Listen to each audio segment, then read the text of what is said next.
ಧಿಕ್ಕಾರ, ಭ್ರಷ್ಟ ನಾಗೇಂದ್ರನಿಗೆ, ಭ್ರಷ್ಟ ನಾಗೇಂದ್ರನಿಗೆ ನೀಡಲೇಬೇಕು, ನೀಡಲೇಬೇಕು, ನೀಡಲೇಬೇಕು, ನೀಡಲೇಬೇಕು. ಆತ್ಮೀಯ ಬಂಧುಗಳೇ, ಆದ್ರೆ ಮಾನ ಮರ್ಯಾದೆ ಬಿಟ್ಟಿರೋರಿಗೆ ನಾವು 4 ದಿವಸ ಅಲ್ಲ 40 ದಿವಸ ಕೊಟ್ಟರು ಕೊಡೋದಿಲ್ಲ ಅಂತಕ್ಕಂಥ ಯೋಚನೆಯಲ್ಲಿ ಅವರಿದ್ದಾರೆ.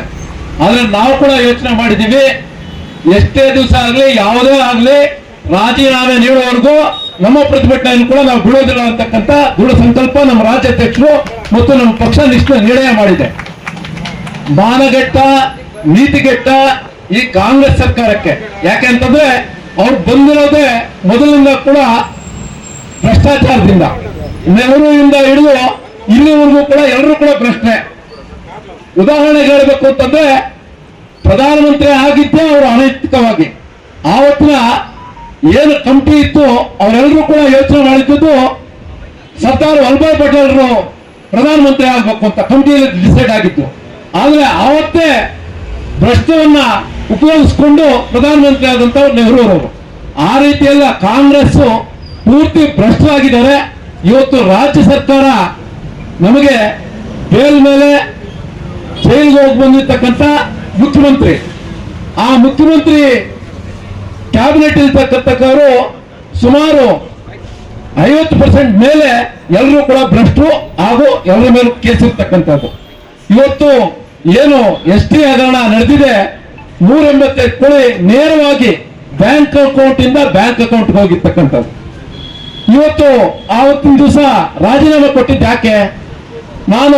ನನ್ನ ಮೇಲೆ ಅಪವಾದ ಬಂದಿದೆ, ನಾನು ನೇರವಾಗಿ ಹೊಣೆಗಾರನಾಗಿದ್ದೇನೆ ಅಂತಕ್ಕಂಥದ್ದನ್ನ ತಿಳಿಸಿ ಅವತ್ತು ರಾಜೀನಾಮೆ ಕೊಡಿದ್ರು ಮುಖ್ಯಮಂತ್ರಿ ಸಿದ್ದರಾಮಯ್ಯನವರು. ಆದ್ರೆ ಅಂತವ್ರಿಗೆ ಮತ್ತೆ ಅವಕಾಶ ಕೊಟ್ಟಿರ್ತಕ್ಕಂಥದ್ದು ಎಷ್ಟು ಸರಿ ಅಂತ ಭ್ರಷ್ಟ ಇಂದ ನಾವು ಏನನ್ನ